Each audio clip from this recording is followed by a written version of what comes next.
Welcome to Paranormal Heart Podcast with host Kat Ward.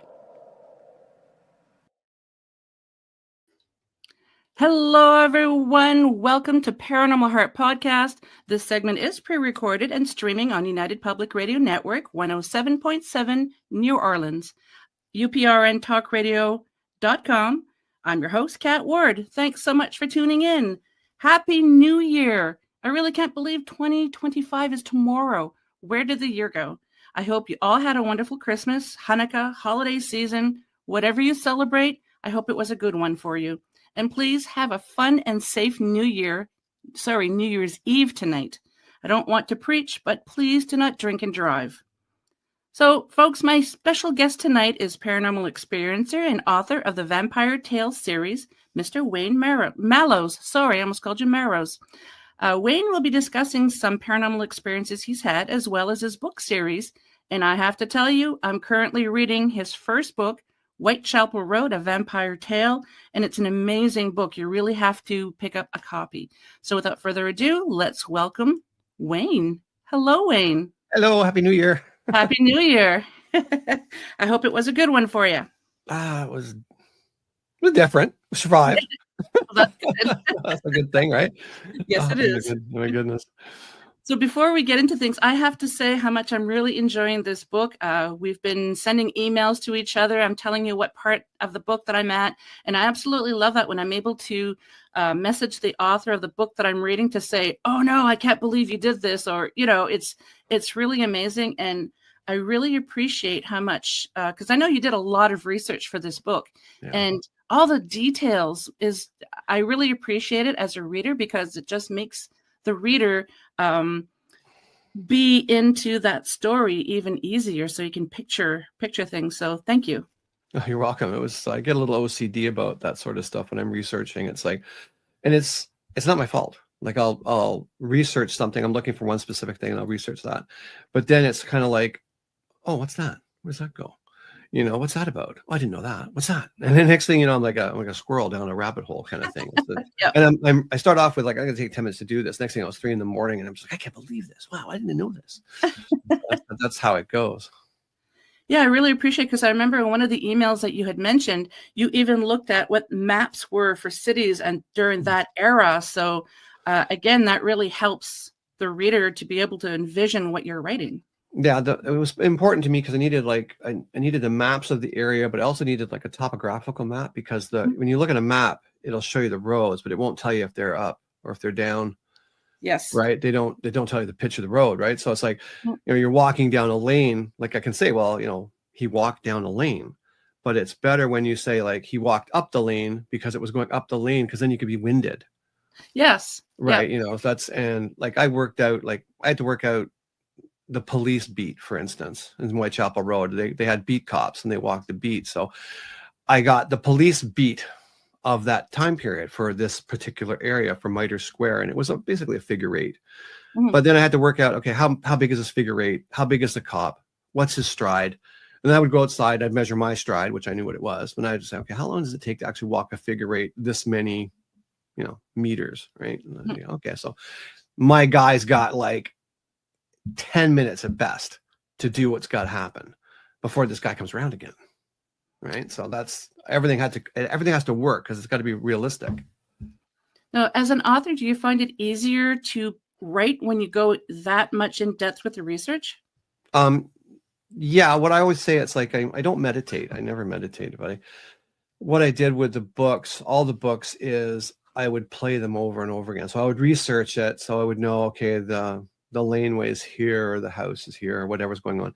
I know how far it is. Then I put the weather in. Is it raining? Is it not raining? Whatever.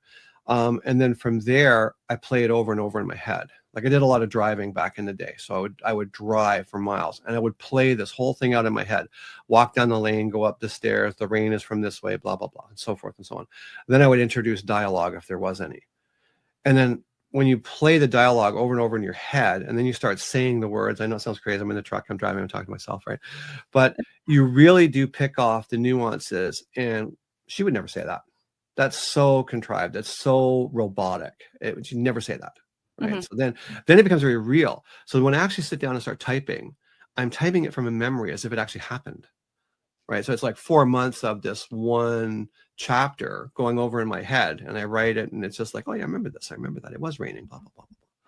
And it does flow really easily at that point because you're just recalling a memory. Mhm. That's nice. I've never written a book. I've toyed with the idea, but Horrible. Horrible. I've been toying with the idea for many years now, and I don't know. Who knows? I might someday.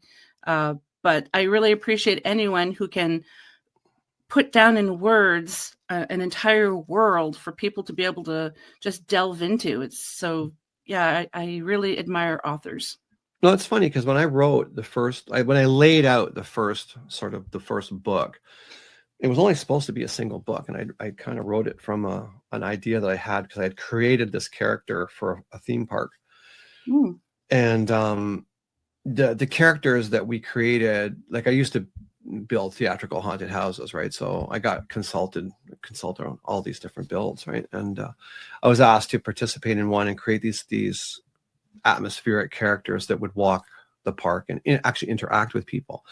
And that's tricky because you're not dealing with an uneducated group of people. They're pretty quick, so if you come up with this really long name and this really fantastic place you came from, and the first person comes up to you, well, how do you spell your name? And you can't, right? You're kind of beat, right? So I created this character with a whole backstory and everything. When I finished that gig, I thought, God, it's such a dynamic character. I think I'm just going to I'm going to jot it down. Actually, I'm going to write it out and see, so I don't ever forget it. Right. And as I started to write it out, I'm like, this is a total story. Like other characters are coming in and everything's like filling my head. I'm like, okay, stop. We got to really look at this. And it was funny for me because I had the secondary character, like the villain. And, I created her with a hair color, a body image, body style, everything. And the first chapter was like, boom, away. I was like, wow, this is gold.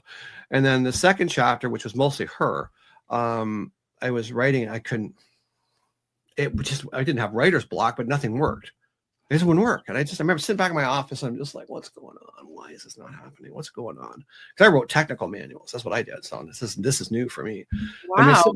I sat back and I was just like, what's wrong? Why won't you work? Speak to me. And actually, this first time I actually heard something in my head. I'm not crazy, but I heard something in my head. And she basically said, she goes, because I'm not like that. Stop making me so simple. Oh. I'm like, oh, fair enough. Delete the whole thing. I'm like, okay, I got to sit down and create this whole other thing. And I drew her out. I drew up an image of her. And I'm like, okay, I'm going to make it like this. And boom, we were away. And that was that. And she became a very dynamic character through most of the books. She was only supposed to be in for just a few pages, but I'm enjoying that character as well. Yeah. Yeah, she's very diverse. Like when you get further along, like she's just she's very diverse.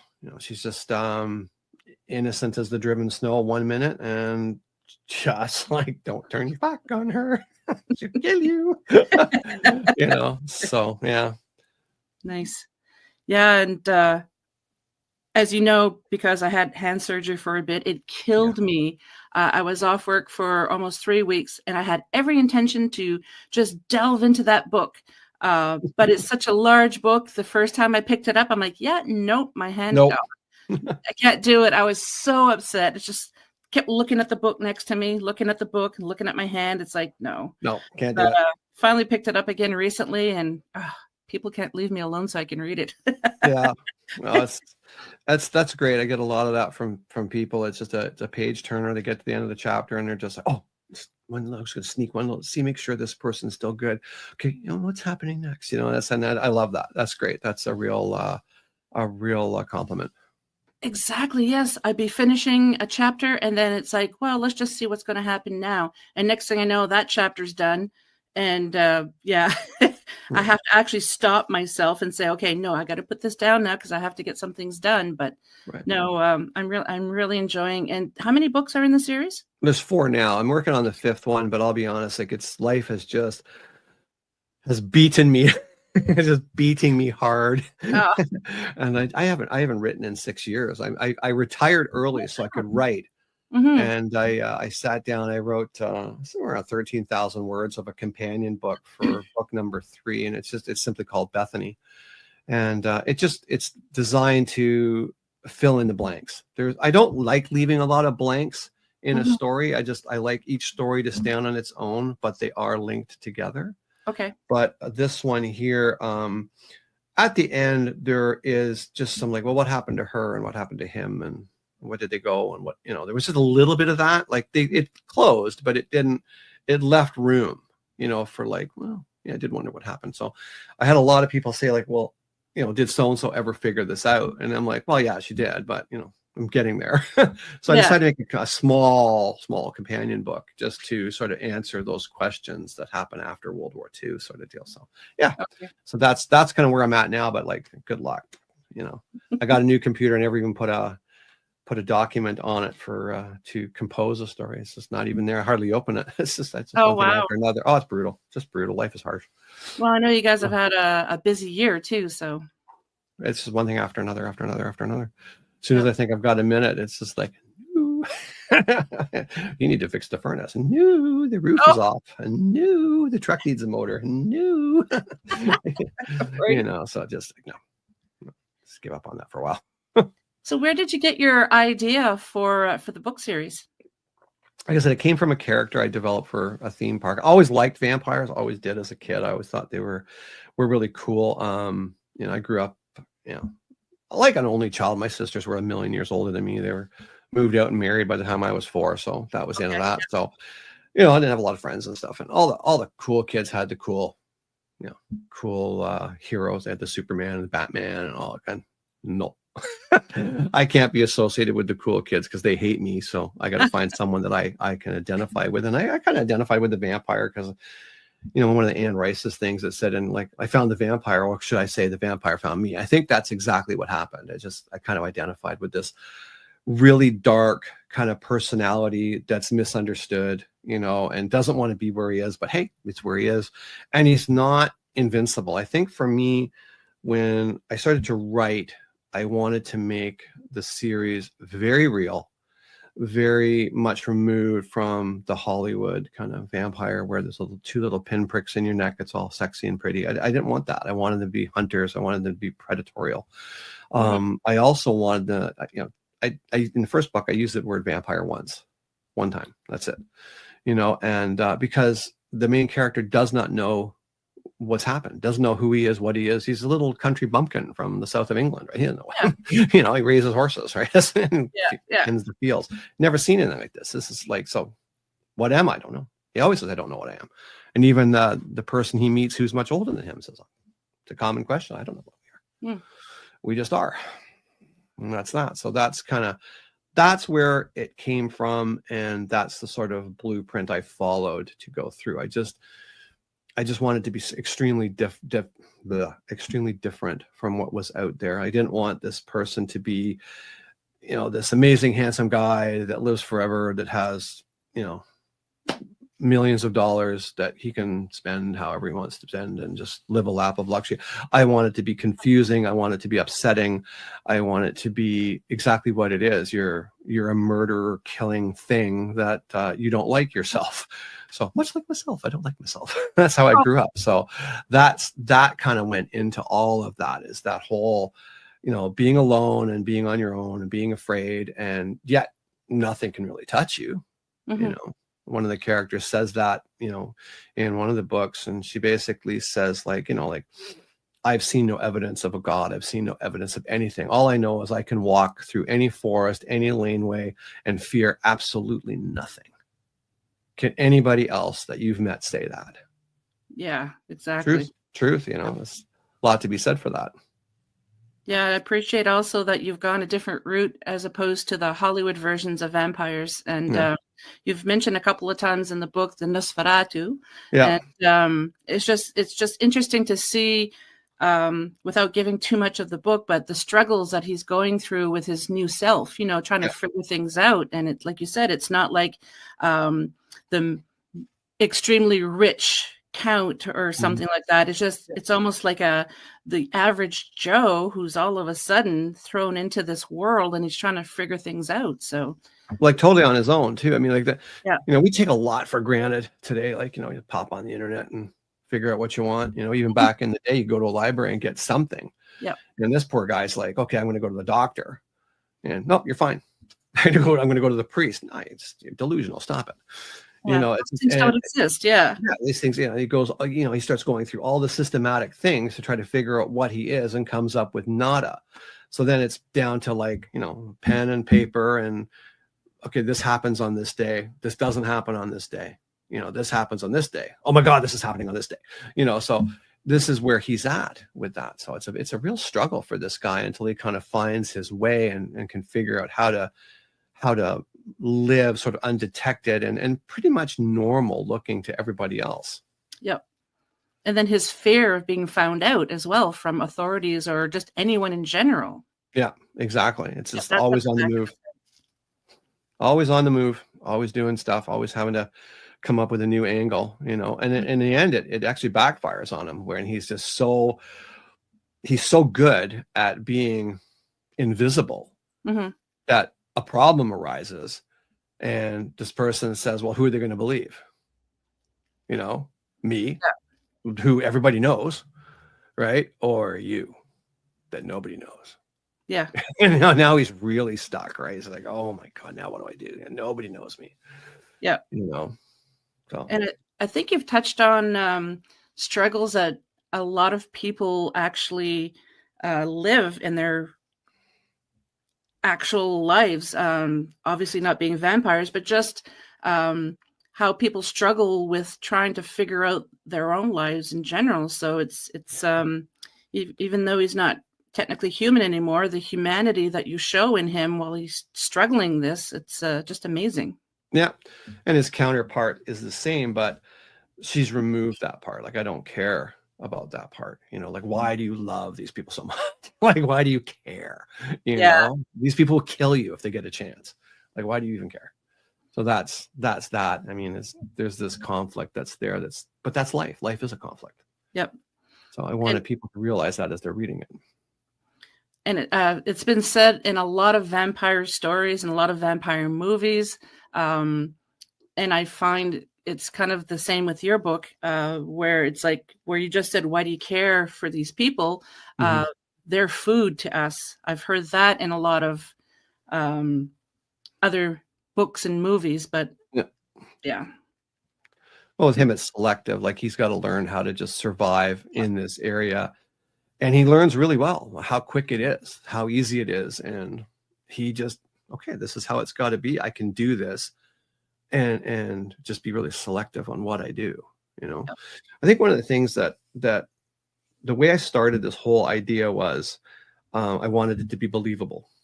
So for me, I watched, a number of vampire flicks and way back when, and I'd be like, oh, so like, it's just too much. Like, when you have, for argument's sake, a fictional character, you can do anything with it. They can fly, they can disappear, magic, fire from the fingers, whatever you want to do, you can do it. The problem with that is that it becomes unbelievable.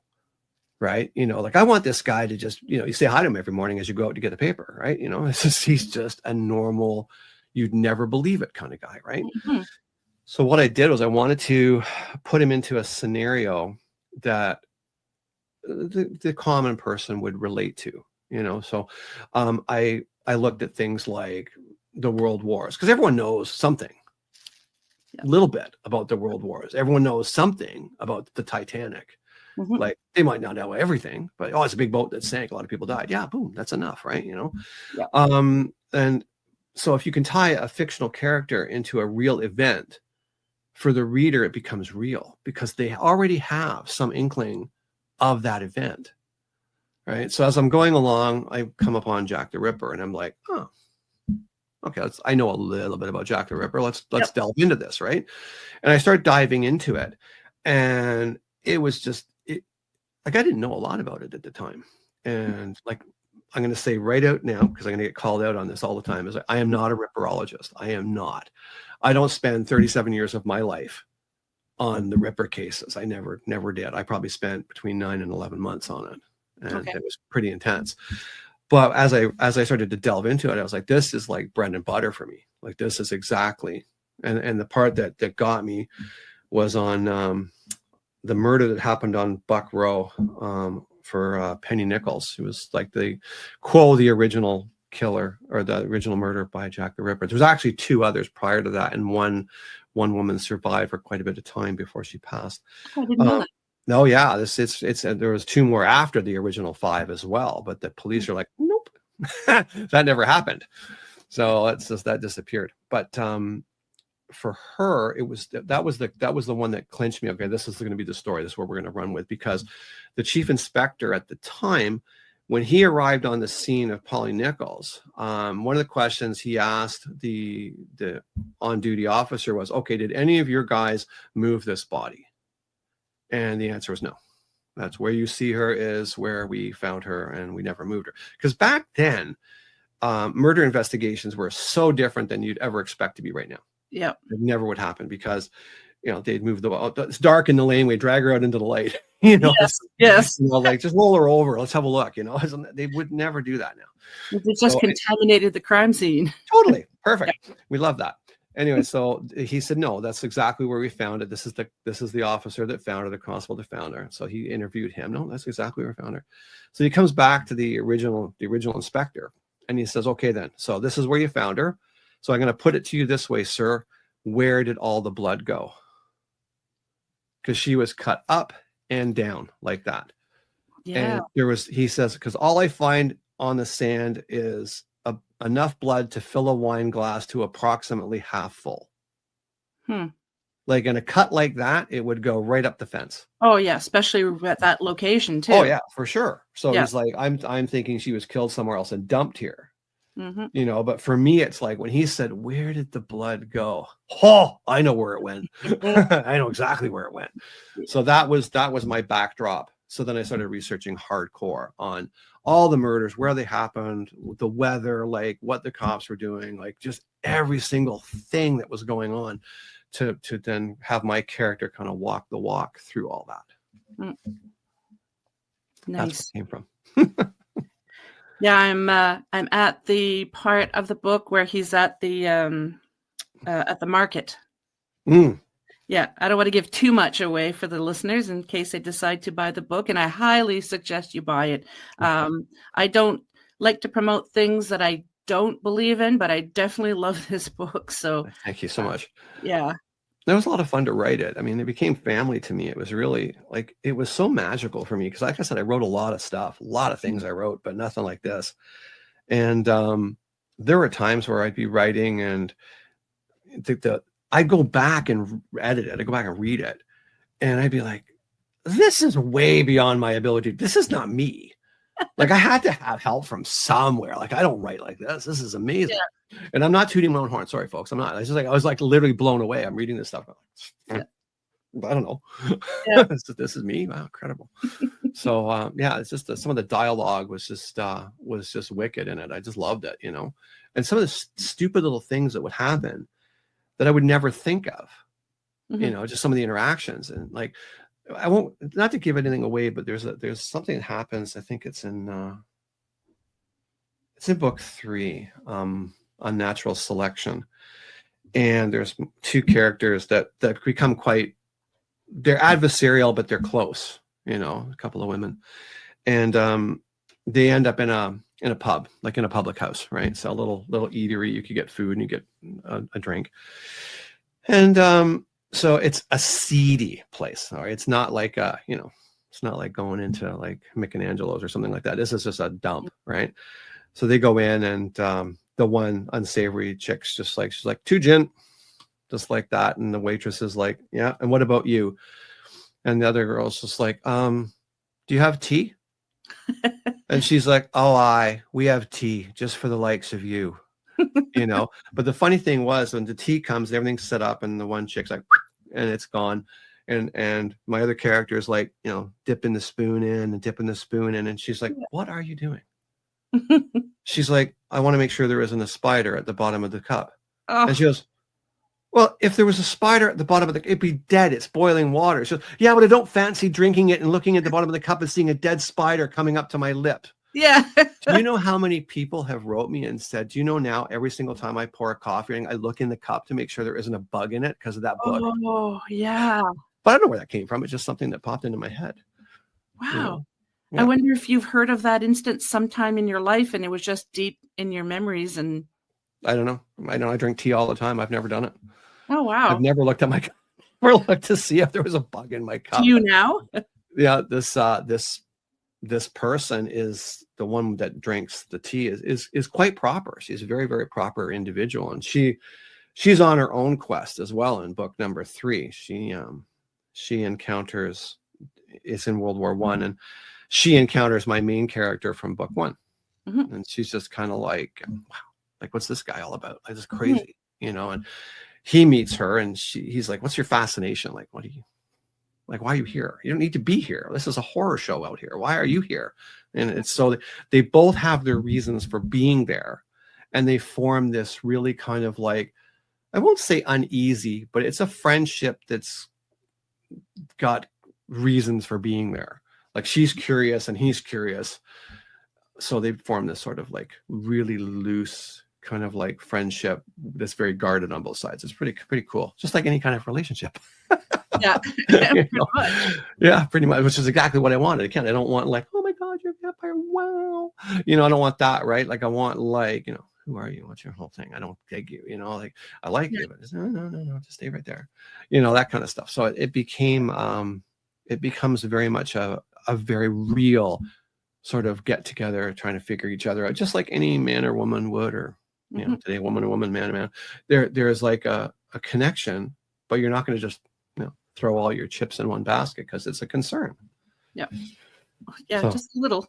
Yeah. Oh yeah. You know, so that's a really fun book because, man, it goes down the rabbit hole deep, like really deep. And just the moral conviction that each one of us face as we go through our daily lives, and how just one thing can go boop, just a little bit off.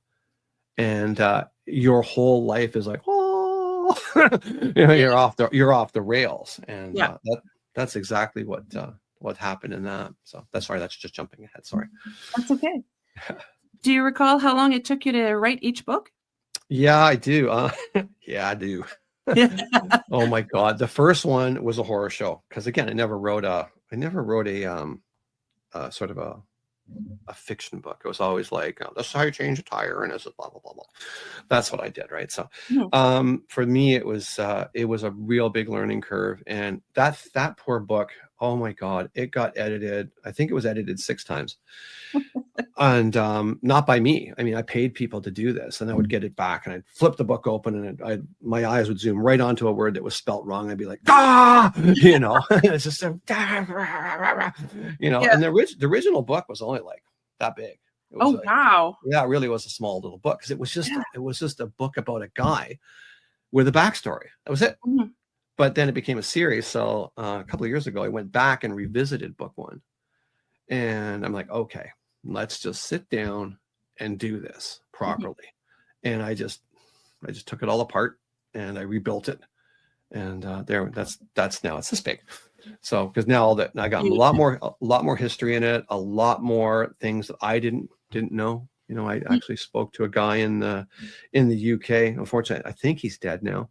But he was a ripperologist. He used to work for the Metropolitan Police Department. Oh, wow. And I was asking a question on a forum, and I was just getting the runaround. People are, oh, you're not much of a detective if you can't figure this out. Look, I'm not a detective. I'm a guy who's writing a story. Like, just can you help me out here? Did this happen or did it not? And this guy jumps on there, and he goes, here's my email. Just email me. So I did. I emailed him. He says, so what's the dig? So I'm writing a fiction story, like a historical fiction. You know, vampires with Jack the Ripper. Like, you know, I just want the story to be as accurate as possible. He's like, oh, that's really cool. And he gives me the whole history of himself. And he goes, this is the guy you want. This was the neighbor. This was the time. You know, this is why they couldn't do this. This is why they couldn't do that. You know, and I was like, oh my God, shit. Oh, you know, not worthy. Anyway, he was just like, yeah, just email me anytime. He's like, he goes, I don't have all the answers, but I got a lot of them. Yeah. Well, that was just so beneficial to have that guy in my back pocket to talk to him twice, just for a couple of things I wasn't sure of, because they're just stuff just didn't jam with me, because there was at one point the chief coroner said one thing about the first murder, and then the second or third murder, he quotes the first murder, which was him, right? But he quotes himself wrong, right? So, well, in the first murder, you said this, and the second murder, you talked about the first murder, but you didn't say the same thing. You said something different. So which one's accurate? So I talked to this guy, and he goes, no, he was misquoted. Here's what he originally said. This is what was said, right? He was misquoted on the first one at the third one. I'm like, oh, well, that makes sense. Okay, good. So he had all that, and he goes, here's all the links. You can check it all out. You can check like the CNN of the time, like just the local news agency. You can here's the links to their papers. You can just look it up if you don't believe me. Check it out. You really lucked out finding that guy. Just a fluke. He found me because I was just fed up with this whole form nonsense. Because it's you should know this and blah blah. What kind of researcher are you? I'm just like, keyboard warriors. Yeah. Oh man, I'm looking for the easy answer. I'm not looking to fly to Whitechapel and spend 6 years there wandering the streets. I'm not into it. I just don't have that kind of time. It doesn't work that way. Wouldn't that be neat to be able to visit there? A lot of people do. I mean, I've had really cool stories from readers who have taken my book, gone to England because they're visiting friends. They go, we're going to Whitechapel. I got this book, right? Oh, that's cool. And they walk the streets and they write me from there. And they're just like, my God, I'm standing outside the Frying Pan pub. Oh my God, it's still here. I'm on the corner where he stood talking to that woman. Jesus, it's so cool. It's exactly like you wrote it. Wow. Yeah, because a lot of that stuff is still there. That must be so rewarding for you to hear people discuss when they actually go to that location. Yeah, fantastic. I've had so many people write me and say like you must have been there. You had to be there. I'm like, I didn't have to be there at all. I did everything, map on top of map on top of map, and then I'd glide them all around. I'd put them on the computer. I'd superimpose one over the other to see what they look like now versus what they look like then. It's pretty cool. A lot of stuff is still there. Some stuff's different, and some of the stuff is really, it's really neat how it comes together. I mean, when I was looking at the Jack the Ripper letters, there was I think there was 5, maybe 6 that the police deemed as being authentic, right? And the writing matched, the words matched, and the writer, the author of those letters, knew things that nobody knew because the police would hold back stuff. Back then, it was it's a free for all for the news, right? It was go get them. And the one inspector who was on this, he's like, okay, this one, we don't give them everything. We're only going to talk about this, and this, or whatever. And the letter that comes in previous to that murder talks about that murder and what he's going to do. And secondly, when the next letter comes in, he talks about the mistakes he made on the first 2 murders, which nobody could have known. No one could have known that. So they were it's either an inside informant, like one of the cops are writing it, or one of the journalists are writing it, which did happen. One guy got caught being a doofus. Yeah, so that was silly. But so that was really cool. But the one thing that struck me, and again, this is just honestly my personal opinion. It's nothing to do with anything historic. There's nothing written to say this. But I had my main character actually say what I thought. And that was when he looks at the letters and he's reading these letters, he realizes, he says, it was like the words don't match the music, is what he said, right? It's like when you're at a dance and there's a song and someone's singing and it's a really nice melody, but then there's this crass yelling in the background. It just doesn't match. It's like this. He goes, that's what when I read this letter, that's what I see. And that's exactly what I saw. You have what I call eloquent writing, really quite nice. It's actually quite nice looking writing, but then the words, nothing's spelt right. It's all slang. It's really gruff. It's really slang. And it's almost, for me, it was like someone who is very educated writes this beautiful way, but they have to make it look like they're not educated, so they spell everything wrong. Gotcha. Yeah. That's what I personally got from it, right? And as I wrote this, and I said, I'm not a ripperologist. I don't know, right? So I just go along. There's a lot of theories, and they think they've got who it is now. But there's 2 things in my mind that stand out for me. The first thing is that And man, the dates are just so out of whack. My recollection of the commissioner's report was 1890 or 1892, somewhere in there. So the commissioner at the time, who was the commissioner during the biggest murder case in the world at that time. Okay, this is massive. No one had ever heard of a serial killer. Nothing. So when he wrote his memoirs, his report, he only wrote one paragraph pertaining to the Jack the Ripper murders. Really? Like, it's crazy. Like, and I my parents are hardcore British. My dad was British Navy. My mom was British Army. Like, you want to tell me what my childhood was like? Let me tell you what my childhood was like. Yeah. What are you doing? Sit up straight. But one thing I learned was the Brits have a very, they're very proud. They're very stout. You know what I mean? Stiff upper lip, all that stuff, So here's the deal. He goes, by 1889, we already knew who Jack the Ripper was. But to bring that to light would only serve to discredit 2 police forces, and I'm not about to do that. Okay. So, all right, stiff upper lip, all that stuff. But like, why? How would it possibly embarrass or discredit 2 police forces? How could it possibly do that? Okay. Now you bring in Crazy Wayne's theory. Okay. Remember, like, I've been looking at this thing like from a storybook kind of thing. How long does it take to walk from A to B? Which way does the water flow? This stupid stuff when it rains, it's dumb stuff. This is me. So here's Whitechapel. It's a very small little area, right? There's Commissioner Road, runs right through this middle of it. One side is total slums, total garbage, horrible places to live, just nasty crime, everything. On the other side of it is basically the high end, all the teetotalers, doctors, lawyers, all that stuff. Really just bizarre how it's so close they are, right? Yeah. Right in the middle of it all is Doctor's Hospital. So now you have the high end having to walk or carriage through the slum to get to Doctor's Hospital. Okay. Everyone's like, oh yeah, it's a doctor. Oh yeah, it's a doctor. Well, that was all hogwash too. That was a misinterpretation because the chief investigator or the coroner basically is trying to tell people about science, and people weren't having it. Science was new. Photography was new.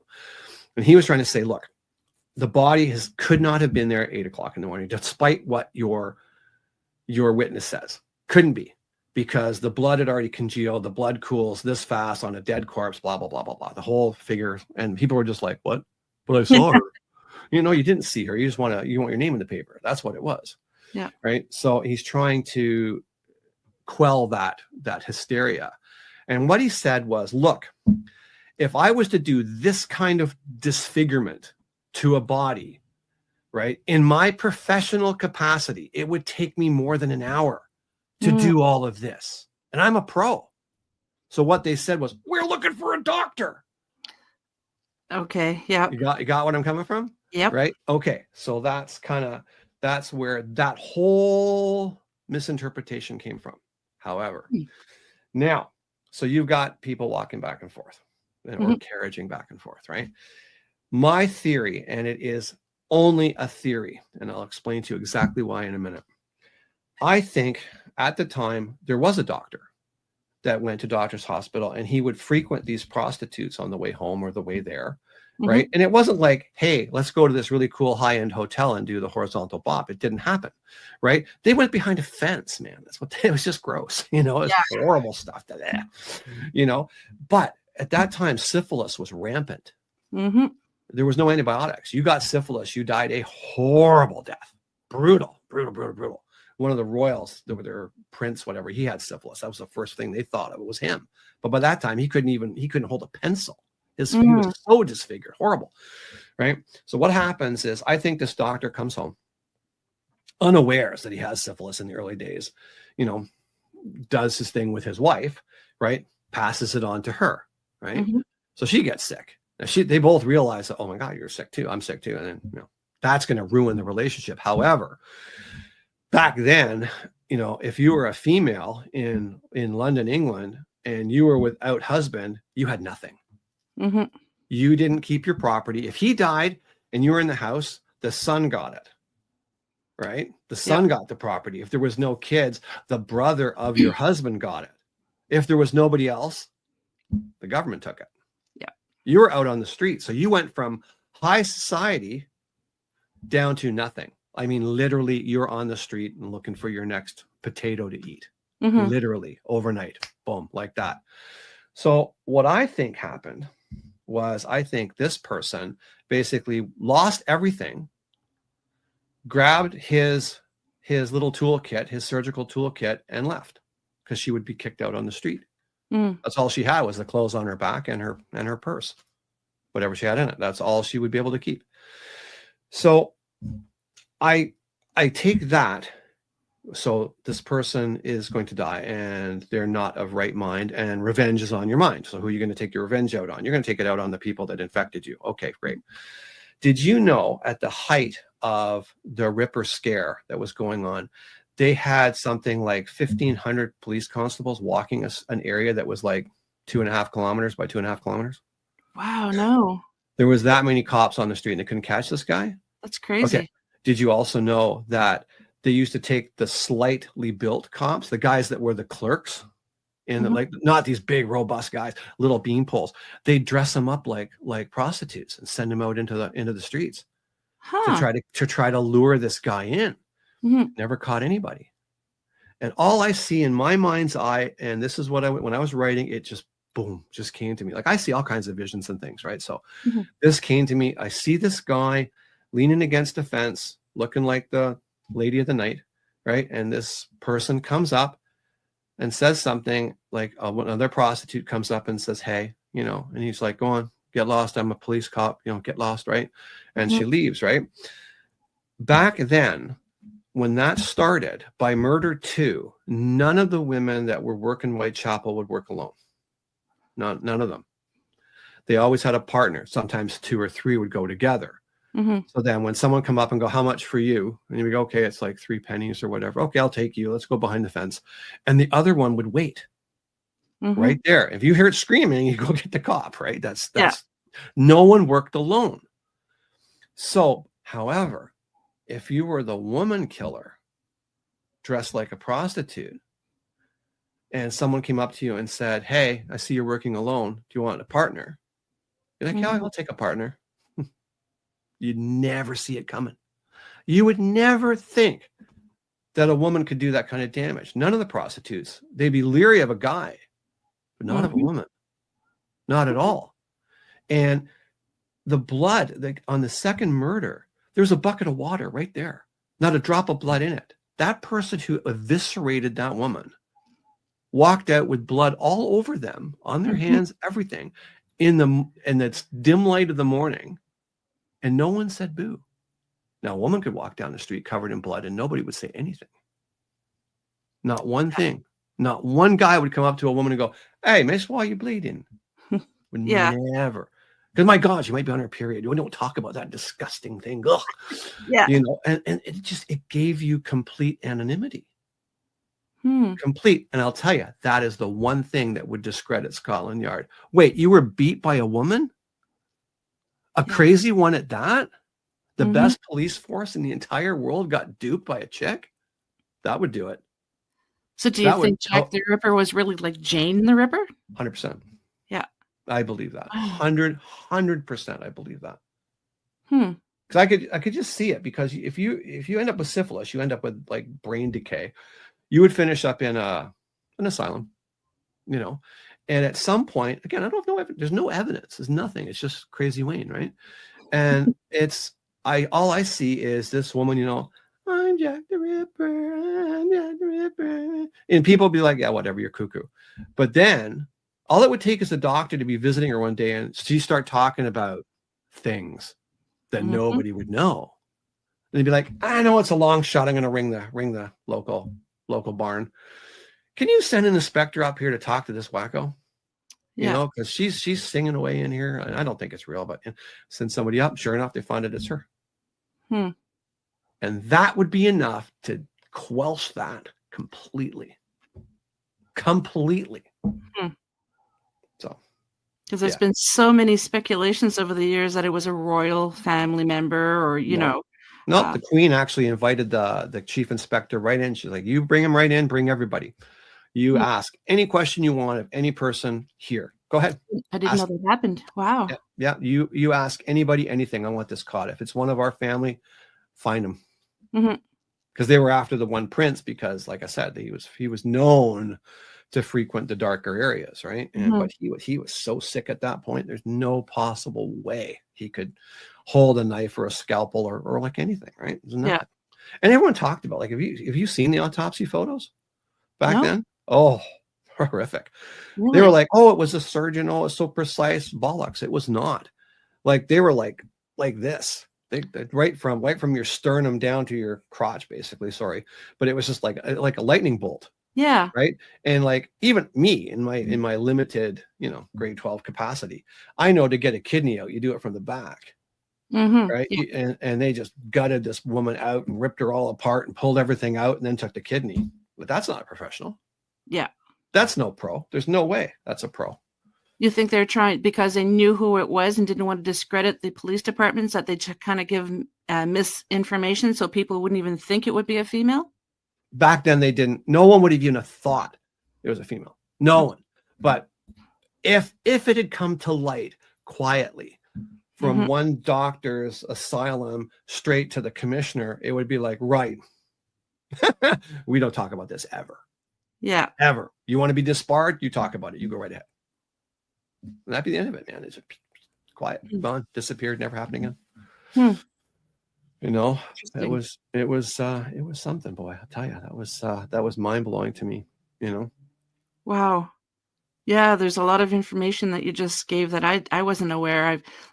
Like you mentioned earlier, I'm familiar with Jack the Ripper, but I And don't they know are. a whole lot. Yeah, like everyone's heard the name. I mean, it's even been Yeah. on a lot of TV shows, like the old Star Trek series. Jack the Yeah. Ripper was Sure. there. And, Yeah. yeah, That's Doctor what I Who. wanted. That's exactly what I wanted.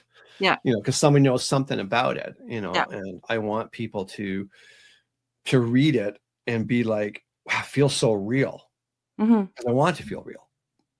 I want to feel like you're reading a historical documentary on this. This is what Yeah. actually happened, right? Like, there's dock fires that I write about. That actually happened when it was raining on July 7th. It was raining on July 7th. Oh, It yeah. was at one point.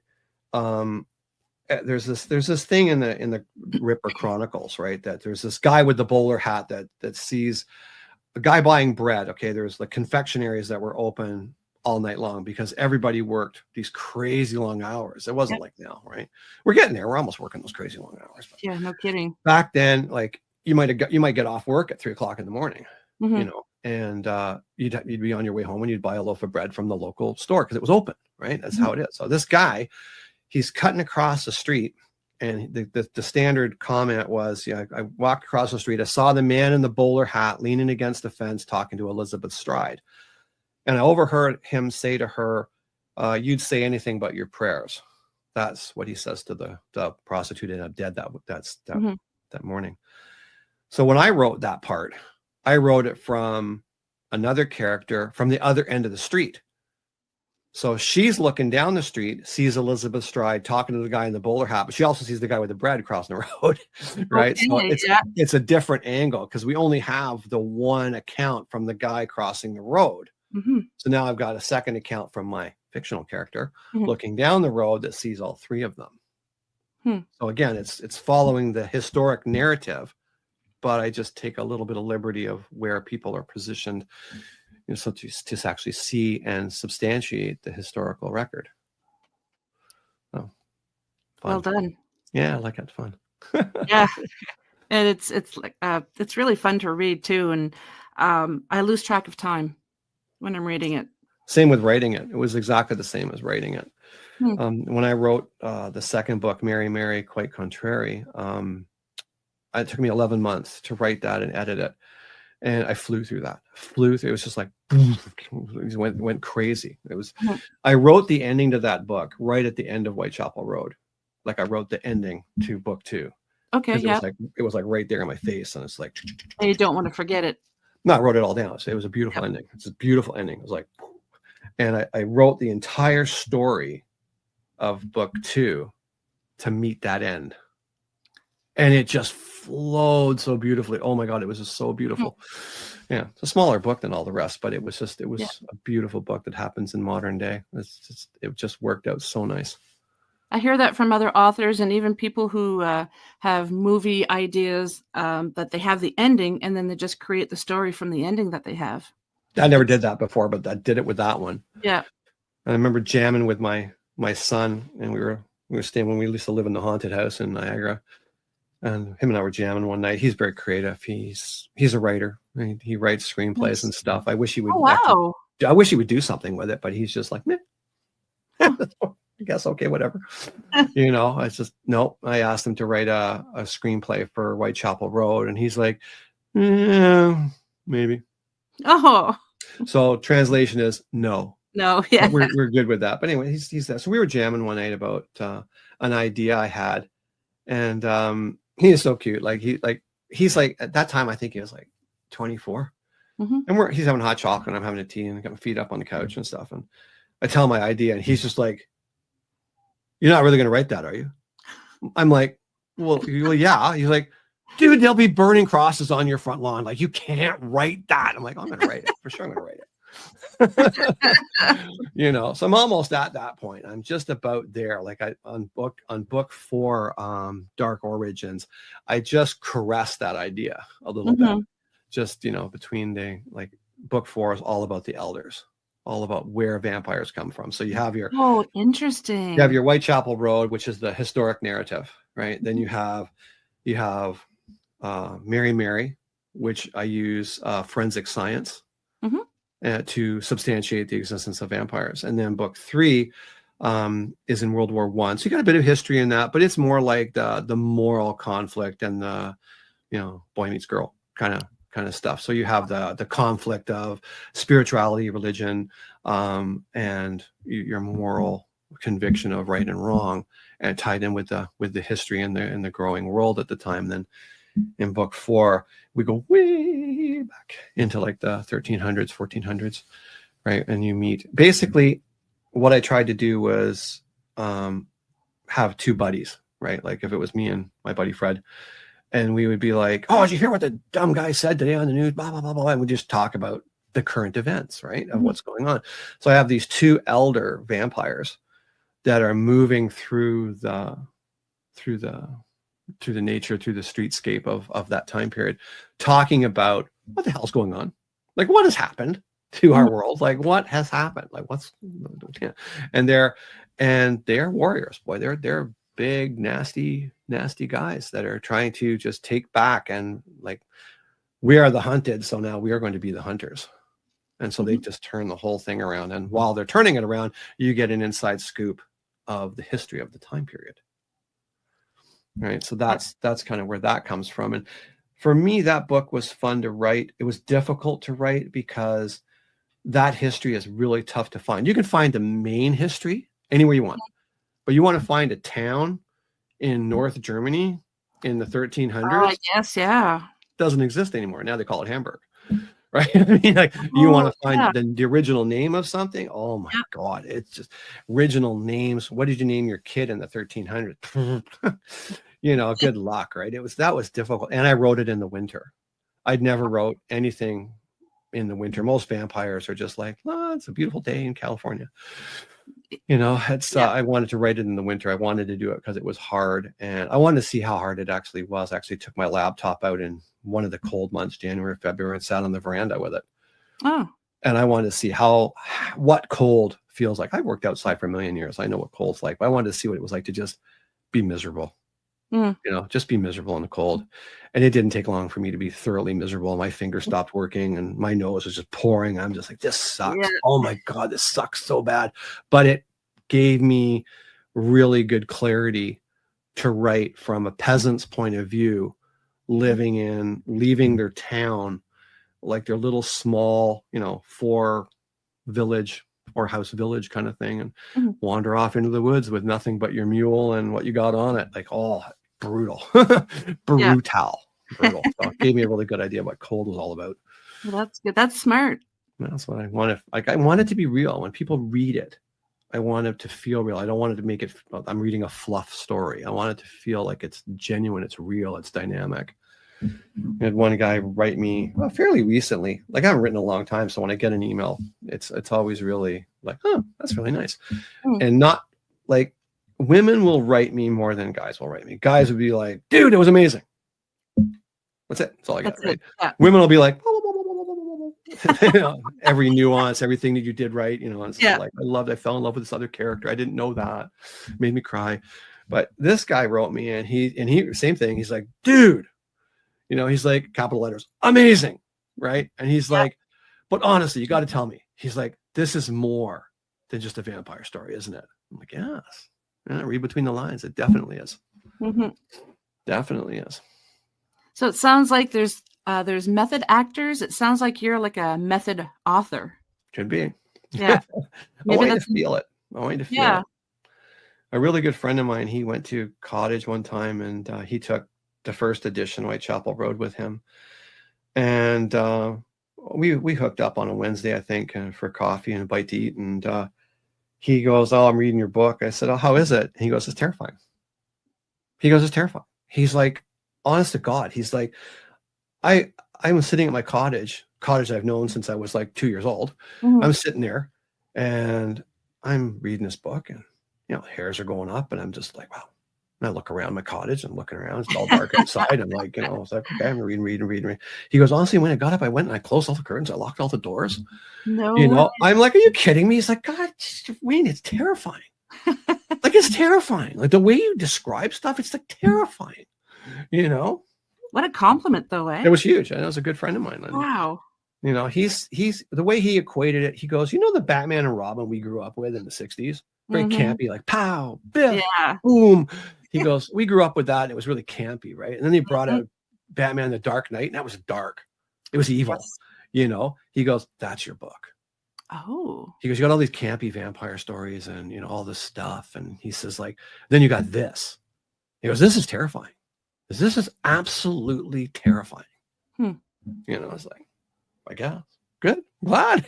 Needs to be made into a movie. Oh, you don't know how many people have said that. And it's been a hard go. I've approached a lot of people with it. And it doesn't even get off the ground. You know, like, if you go to my website, waynemallows.com, I've got a trailer for the first book. It's a movie trailer. And we did it. A buddy of mine's a director, and he came down, and we spent 3 days and we shot this thing. You have to check that out. I think it's about a minute, I think. It is. There's two there. There's the mini trailer, then there's the full trailer. Okay. And that's what I envision it being, right? Is that really dark, you know, noir photography, right? It's really sort of shadowy. I like it. I really liked it. And I thought he'd be the guy to do it, but then he just got so busy, couldn't even entertain it. Then I met another guy, and fantastic. He's a director, amazing guy, and he teaches it all. And I talked to him, and his response was, I love the book, and I'm sure you'll find someone who'll do a movie for you. Oh. I wonder why I didn't want to take it. It's expensive. Do something like that, man. It's really expensive, you know, like it's pricey. And the way I always look at it, it's easier to make Spider-Man 27 than it is to take a chance on a new guy.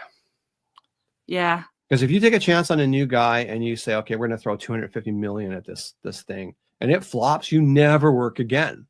The guy that said, go with Wayne Mallows, the Vampyre Tales, and it flops, that guy, he's pumping gas for the rest of his life. Yeah. You know, that's just not a thing. It doesn't work ever again. So I get it. I understand the money aspect of it, but that's why you see, you know, Halloween 27, Spider-Man 27, Batman $250,000, right? You know, you don't see a new idea because it could flop. Anybody listening or watching this, you have to make this into a movie. It's not going to flop. It's going to be amazing. Trust me. I've talked to people like who I hang with, right? So, you know, like we have people that are connected to the great beyond. And even before I met Michelle, like, my sisters were pretty, I used to call them my witchy woo woo sisters, because they were cool. They were really cool sisters. But I went to see a psychic healer just because My sister said, you need to heal that dark energy in you, boy. That's the way it is, right? So I went to see her, and she was delightful. It was delightful. And she did Reiki. She was pretty neat. And she talked me through the whole thing. And she goes, so what do you got there? I saw it's a manuscript for a book I'm working on. And she put her hand on it, and she does this, and she's like, not a book, not a book, not a book, movie, just like that. And I'm just No like, way. you are right. Like, you know. And I had a few people say that, like they read it and they go like, I don't read it. Like I'm into the chapter 3, and by now I'm seeing it all as I'm reading it. Yes. I don't even read it. I can see it all.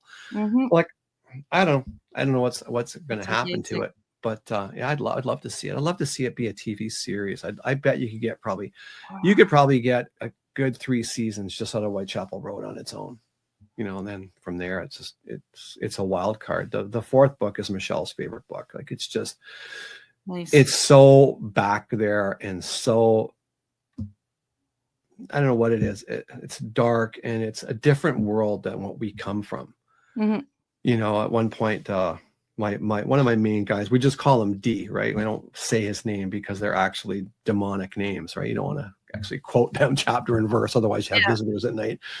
Anyway, I told her about this one scene where these 2 guys, you know, are confronted by like a militia of, you know, bandits, you know, just rogue guys that roam the planet causing grief, right?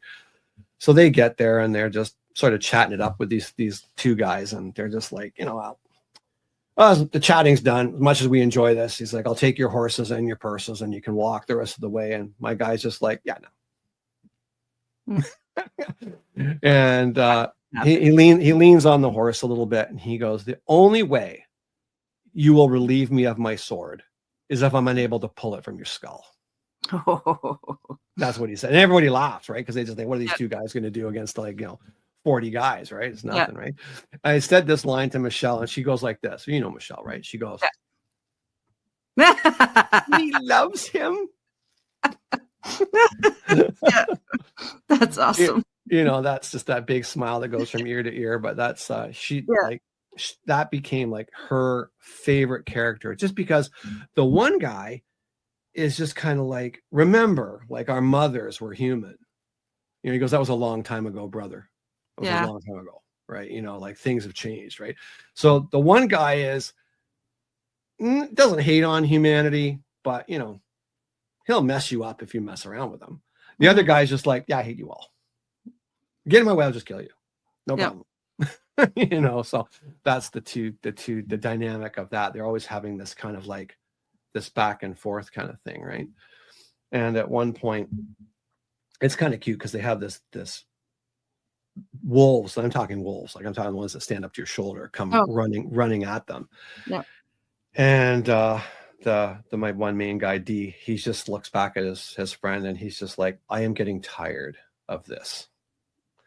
So like he walks out there and he yells at them in Latin to stand down, and all the dogs kind of skid to a stop except the one. Wow. Yeah. Right. And the leader jumps him, and he's got him down. He's like, stand down. And in Latin, I write it in Latin, and I explain what it is afterwards. Right. And the dog won't. And finally he just kills the dog, and there's this kills the dog. Right. And all the other dogs kind of grovel to him. And he's like, I don't have time for this. Yeah. He's like, go find a new leader, bugger off. Right. I'm just done. Right. Yeah. Anyway, he gets back on the horse, and his partner goes, are you injured? And he looks at me, goes, you joke. Seriously, are you joking? You know, fast forward way down in the book, and they get jumped by a bunch of guys, and there's swords flying everywhere. And it's a melee. And his partner, which I will call R, gets a sword in the side. He grabs the sword, pulls it right into his side, then punches the guy in the head. You know, pulls the sword out and ditches it, kind of thing. The D guy comes up after the fight, and he goes, looks at the blood all in his tunic, and he goes, are you all right? And he looks, he's like, yeah, I'm okay. He's like, thanks. He goes, I don't know, I'm trying to get into this whole mindset of yours of this mutual love that we're supposed to have for each other. You know, it's just like, and he just laughs, right? He's just, the guy's just like, you know, I've been taken again, you know, fallen for your like artificial care, you know. This is this camaraderie kind of humor that you have that goes on that I try to weave into all the stories, even though they're dark. There's this humor. Like in book 2, you have the camaraderie between the police that are investigating these horrible murders, and there's some humor in there, even though it's black. It's just horrible. And they just have this kind of like way about them because that's how they get through it. You know? Yeah, exactly. So, yeah. If ever you make your books into a movie or a TV series and you need an extra, I'm available. I know a person. Yeah. I know a person. Well, we're at the end, Wayne. I'd love to have you back because we could go on for hours longer. I'd love it. I've had a great time. Yeah, Thank you. Me too. So if you'd like to tell the audience where they can find you, I know you mentioned the website already, but just to refresh their memory. Yeah, it's all my name. I'm pretty easy to get a hold of. It's the website is waynemallows.com. That's just how it's spelled. And if you want to email me, it's the same. It's wayne.mallows@hotmail.com.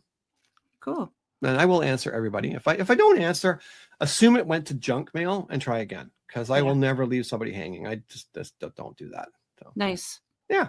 Good. Well, thank you so much. Have a happy new year and a safe one. Thank you. If you hang tight for a second, I'm just going to say my goodbyes, and then we can chat just for a couple minutes. Amazing. Absolutely. Have a great new year, folks. Bye now. Bye. Well, folks, my special guest tonight was amazing.